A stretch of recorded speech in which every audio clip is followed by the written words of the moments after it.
Welcome to the Social Service Committee meeting of October 24th. It's been declared that we have a quorum, so we'll take it right to the top and authorize the previous minutes.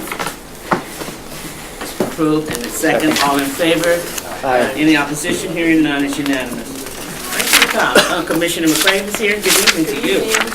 Authorizing an agreement with the Capital District Opportunity Center regarding the employment, orientation, and assessment meetings to be conducted by the Albany County Department of Social Service and the Employment Unit. Please. Yes, we're requesting approval to enter into a memorandum of agreement, a no-cost memorandum of agreement with the EOC to do assessment and orientation with our clients at their site on Russell Road in Albany, and also to take them to their site in Troy where they have a variety of programs for academic enrichment, for trades, for welding, to give people hands-on oversight of what the options might be for their career path. Are there any questions from anyone? I make a motion, Madam Chair. The motion's been made and it's been seconded. All in favor? Aye. Any opposition? Hearing none, that's unanimous. Okay, number 2, Commissioner McClain again authorizing a MOU between the Albany County Department of Mental Health and Social Service regarding the assessment and referrals of services. Yes, we're requesting permission to renew a memorandum of agreement that we've had for quite a while with the County Department of Mental Health to conduct assessments for substance abuse issues of our mandated TANF and safety net clients. And if there is a positive, a possible positive presence of substance abuse, we send them to the CMU to get certified or assessed by KSACS, and then they help arrange for their treatment plan and referral. Are there any questions? For me, Mr. Pro. Paul has one. Just a quick question. I've asked this question before. I see this one is 21% federal and 79% state. Is County. it still a County. mandated? Yeah. County, excuse me, I apologize. Is this a mandated program where they only pay 21%? And the federal government? Yeah, that's safety net, that used to be a 50-50 split, and then several years ago the state changed that percentage breakdown, and it is I believe it's the highest county share mandated program at social services. So the state has the ability to decide where the federal money goes? Yes, yep. And the federal money only pays for TANF recipients. Safety net is a state program, so they can mandate. This particular program is a mandated service. We must provide assessment if someone says they potentially have a substance abuse problem, and then get them treatment, because that might be a barrier to employment. But yes, this is a heavy county load program. Thank We've you. talked about other ways of doing it, but this is the best way we've come up with. Yes, Ms. To Lockhart. add to that, when someone is assessed that does have a substance abuse issue or mental health issue such as depression and are dual diagnosed, then they would not be eligible or required to find work until that treatment. Right, right. They must follow their treatment plan though, Right. and they must attend their appointments and that kind of thing. Yeah, so somebody can be depressed and Yeah. smoking marijuana and they would qualify not for a Right. program, not work. Right, for a certain period of time. Right. Are there any more questions? Do I hear a motion? So moved. Moved. Second. All in favor? Aye. Any opposition? Hearing none. Unanimous. Number 4. Okay, number 3, authorizing a multi-agency MOU regarding the New York State Connects State Program Standards. Yes, this is another memorandum of understanding. This is no cost MOU. It's just to enter into an agreement with DSS, the Area Agency on Aging, and the Independent Living Centers of the Capital Region. So this is for our New York Connects program to coordinate referrals, to make sure we're in HIPAA compliance, that we're collecting the same kind of data, and not duplicating effort. So we're mandated to work together with multiple agencies, and this is the Independent Living Center. Okay, any questions? I'll make a motion. A motion's been made.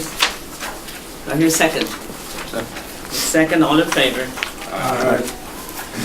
Is there no opposition? It's unanimous. Authorizing agreement with Access Transit, Inc. regarding the brokerage transportation services for eligible seniors. Thank you very much, Madam Chair. And I'm so sorry that they wrote Ms. McClay's name was here, then I said, that's supposed to be Peter, there's Scott. In the interest of trying to stay ahead of the curve, we're looking to set up as many contracts as we can for 2018, beginning with this one for our 2018 transportation services. Any questions about the transportation services for the 18th? Do I hear a motion? I was just going to ask if there were any change in vendors?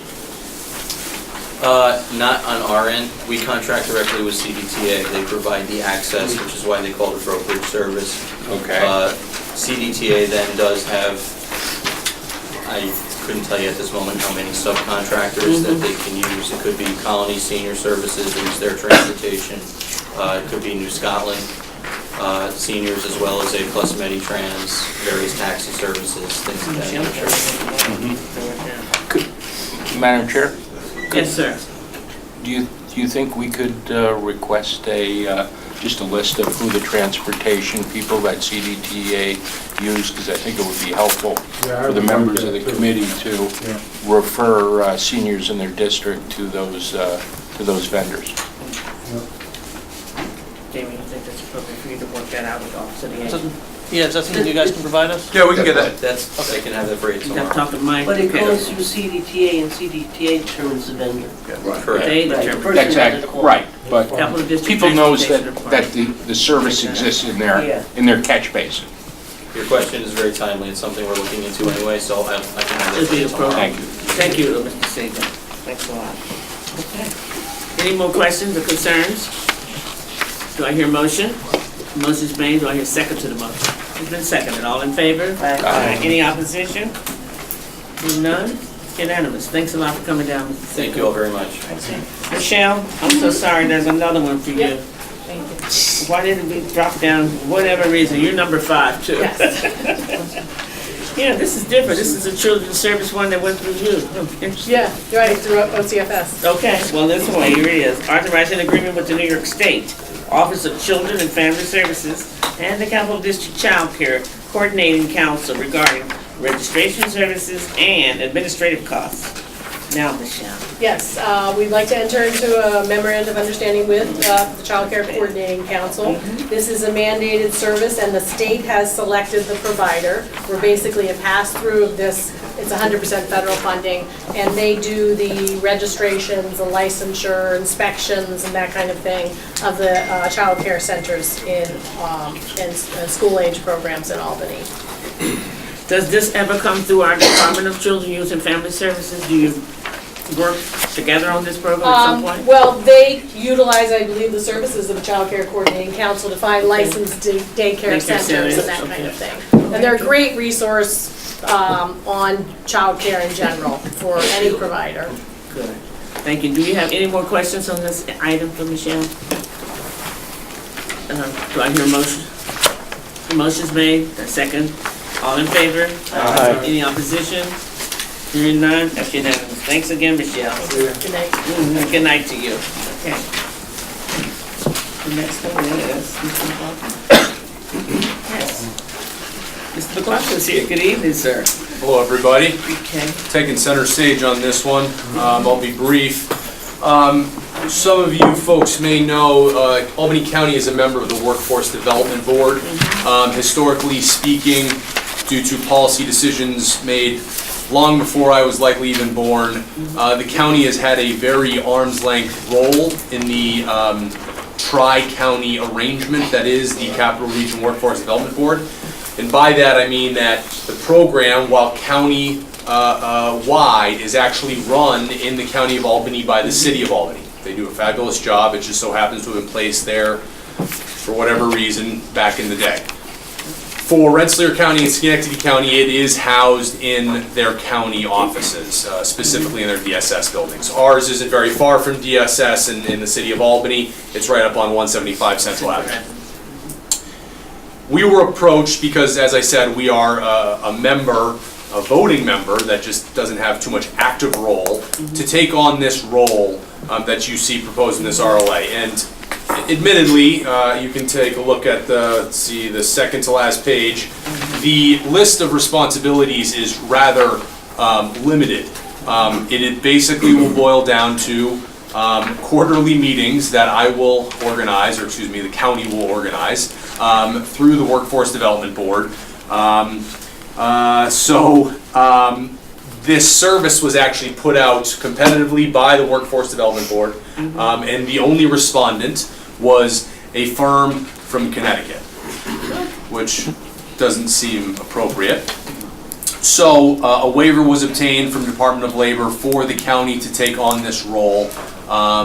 We will necessarily lean on the Workforce Development Board employees to kind of be the ringleader for this group moving forward. It is a one-year contract. It does bring a small amount of revenue into the county, and we're kind of going to pilot it, see how things go. I don't anticipate a significant amount of work, increase in work on this. I already go as the county's representative to these meetings, and frankly, I think it's a great opportunity for us, you folks as legislators, myself as an employee of the county, to take a greater role in what is a county-wide service. Now, this program has been in effect for a long time, excuse me, Yes. Doug. And I think Michael Taylor was the one who was working up there, who I knew from the urban areas. They haven't produced a lot of jobs and assistance to people who are unemployed or home relieved. Is that what we're hearing? Well, it's not, so the real reason that this is now necessary is because of change in federal law. We are now under, there's a lot of acronyms, Workforce Investment Opportunity Act, whereas it used to be just the Workforce Investment Act. When that changed, it required this new position, and it kind of is, it's a figurehead position, just kind of an individual that can kind of be the ringleader for all the members. Each county and the city have appointees to the workforce board from the private sector, from the organized labor sector, from throughout the county, all three counties. There's always an effort to distribute those members. So again, this is new. If you've ever gotten unemployment, you've probably been up to 175 Central Avenue. You have to check in there. County DSS has a relationship with them for obvious reasons because of employment services. So, you know, we're going to try and make it what we want it to be. But as per what's required under the WIOA federal law, it's not that significant, and it will bring in some revenue to the county. Not a lot, it was $4,800 we're getting. Yeah, Sean, the Commissioner of Management and Budget, was very happy when I told him that I could bring this revenue in the county. Yeah, I think Mr. Burke, who we interviewed to work here at the Veterans Department, worked in that building also. Oh, yes, okay, yes, the Okay, former director, yeah, I think Me you and might my have, good memory here, you know, Yeah, just yeah. going back. You might remember Mr. Burke, yes. But anyway, do anyone have any questions for Mr. McLaughlin about this item? Doug, you had your hand up, I'm Yeah, sorry. it's 100% county funded. I'm wondering about the numbers on the expenditure here. I see no salaries. 100% county revenue. Revenue. county So, revenue. yeah, when I There's say, no expenditures. no expenditures, 100% revenue. There's no employees? No. anything? Nope. Did I see someone else had a question? Or someone else had a motion? Motion? Ms. Lockhart. She made a motion, do I hear a second? Second. Motion is second, all in favor? Right. Any Thank you very much. opposition? And that's all. Thanks a lot for coming down and explaining that for us. No problem. Okay. Okay. Commissioner Gale's here, good. Number 7, authorizing the acceptance of enhanced fundings for the Office of Children, Family Services, amending the 2017 adopted budget. Commissioner. Yes, good evening, everyone. Good evening. The department is seeking legislative authorization to accept funding in the amount of $120,000 from the Office of Children and Family Services, which falls under the category of enhanced CPS funding. And the purpose for that is OCFS takes a look at the performance targets and measures of each of the local districts within New York State, and they will provide enhanced funding for those local districts where they can use additional assistance in terms of addressing any investigations that are past the determination timeframe. And so it's a double-edged sword. We benefit from the funding because we have a percentage of cases that fall outside of that time frame. But recognizing that we can use that assistance, they provide the enhanced funding, which we are then utilizing to have overtime projects that will provide the resource to be able to address those overdue investigations. So the goal is, if approval is given, is then we'll be able to have overtime projects, and we will target those investigations that are beyond the investigatory time frame. Anyone have any questions for Commissioner? You have one? Go ahead. Commissioner, is this a single-year allocation, so it doesn't become part of your base funding for next year? It does not, and so each year we have to wait to see whether or not our county will receive the funding, and so it's based on the passage of the New York State executive budget, so the funding timeframe is actually going back to April 1st of 2017, and we need to expend the funding by March 31st of 2018. So this gives you the ability to spend an extra $120,000 in overtime to clear up a backlog of investigation. Correct. Thank you very much. Thank you. Any more questions? Do I hear a motion?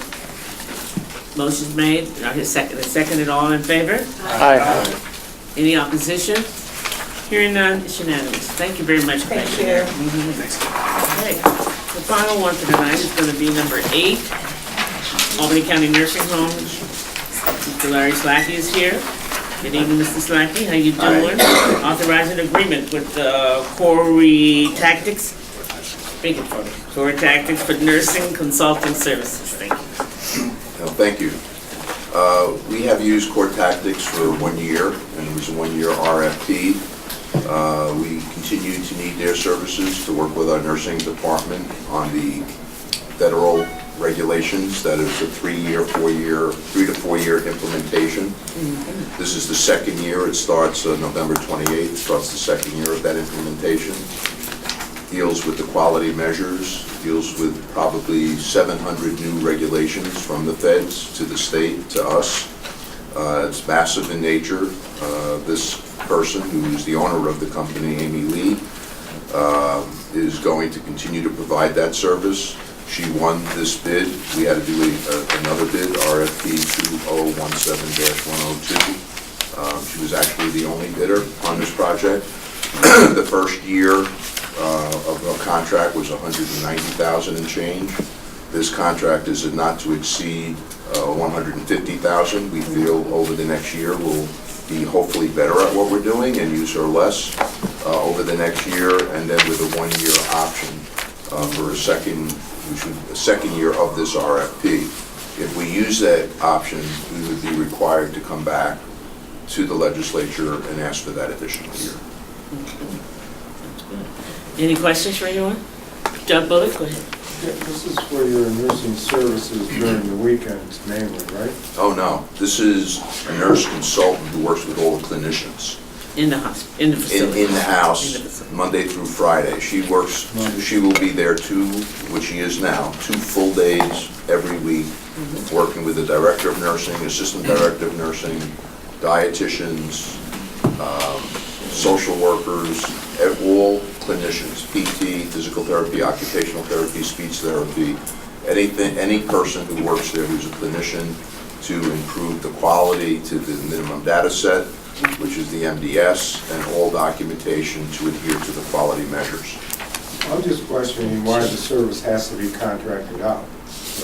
Because our staff do not have, in all honesty, the competencies necessary and the skill sets and knowledge to perform these duties that are required of them. And in order for that to happen, we need to hire and work with consultants to educate them in what needs to be done. Sounds good. Joanne, you get this one. So, is this person, I get it, but is this person doing kind of regulatory compliance stuff or training of staff in order to comply with regulations? Well, I would say both, but mainly working with staff to comply with. Okay, So if there's the quality measures as an example, Right. and there's 30 items that affect the quality measures within the MDS, she will go through all those quality measures, see where the weaknesses are, and they work with the clinicians to improve documentation and direct resident care to make sure that we're adhering to the mandated quality measures, which in essence will raise the stars from 1 star to 2 star to 3 stars and so on. so I assume you've had this function contracted out prior? This can't be a new, This company, Core Tactics, which is owned by Amy Lee, is her name, has been there 1 year. And that year ended October 30th of 2017. I'm sorry, September 30th, 2017. Due to the RFP process, we gave her off the month of October, and now she's starting up again in November. and is it your goal over time that you would achieve a level of training within your staff that you wouldn't need to have a contractor provide this level? Oh, clearly that's our goal. I mean, our staff right now is getting better and better, every single week, every single day. Just to give an example, she works with all of the nurse managers, and we have 6 of them. For the first time in 4 years, around 30 days ago, we have all 6 positions filled. So even though she's been there for 9 months of this year, we've only had 4 nurse managers to work with, not 6. So even though we're hiring people, they're capable, they have ability, they have the aptitude, but not all of them have the knowledge base that we need them to have. And Amy Lee works along with the director of nursing, the assistant, and these nurse managers to improve the documentation and the direct care delivery for the quality measures. Right, so it's a $150,000 contract. That's correct. Okay. And how many days is she actually on site? 2 full days. 2 full days per week and then works. 52 weeks, 2 full, the last contract was 2 days every single week, 52 weeks. If she wasn't there, she didn't get that money. So she has to provide 2 full days of work for that dollar amount, that is true. Are there any more questions? Doug, you have one? Have your costs gone up from last year to this year on this, No, it's going down. The last contract was over 190,000. okay, We're going to use her less this year, so I lowered it to 150. okay. I mean, the goal clearly over time is not to have any consultant for direct resident care. We use another consultant as an example that helps us with our MDS. We're going to, over time, use them less, but we'll need them probably forever because those regulations change on a constant basis, and you need regular supervision of the MDS to make sure we're getting all of our reimbursement. So you need a monitor. So while that company will always be needed, they're not going to be needed as much as we need them today as well. So the goal always is to minimize the use of any outside consultant.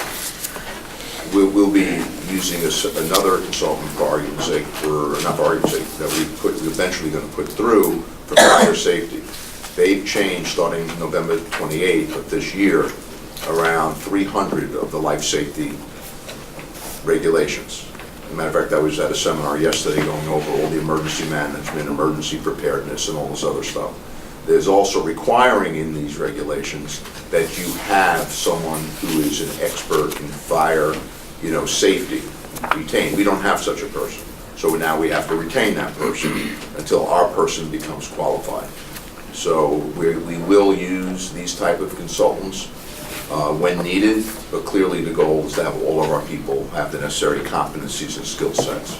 And do you see That's your where they staff go. moving in the right direction? Oh, there's no doubt. I mean, we just received, actually yesterday, we just received our quality, the 5-star rating, Right. and one of them is the quality measures. When I started, we were 1-star in quality measures. The ones that just came out, we're now at 3-star. Okay, which is, I mean, it's hard to understand unless you do it every day, which I know some people do or deal with it. To go from 1-star to 2 stars, to 2 stars to 3 stars is massive. Okay, and it deals with thousands of statistical data that comes out of the MDS. And we're on our way. We just had our annual survey, we did well. We're still gonna win 1-star. It takes 3 years to change an inspection star from 1 to 2. But you can go from 1 to 3 if you have 3 years of good inspections. Okay, for the first time, as you know, we were an overall, and all these consultants have a part in this. We've been a 1-star nursing home for, I think, since the system started, okay? This same report, we're now a 2-star nursing home. So I don't want to say we went up 100%, but we went from 1 to 2. So we did go up 100%, but that is, the staff is so, they know that it's happening, that we're beginning to turn the corner on quality. And these are all the indicators. We went from 1-star overall nursing home to now a 2-star. You need to be a 3-star to enter into HMO contracts. We went from 1-star quality measures to now a 3-star. Okay, we were 2-star nursing home for RNs and RN supervision staffing. Okay, this same report, we're now 4 stars in both those categories. These are massive movements for our nursing home to show that whatever we're doing, quality is beginning to work and take hold. Are there any more questions? Do I hear a motion? So moved. Motion's made. I hear a second. Okay. Any opposition? Hearing none, it's unanimous. Thank you very much, Larry. Okay, thank you. Everyone. And I have a motion to adjourn. Motion so moved. Everybody.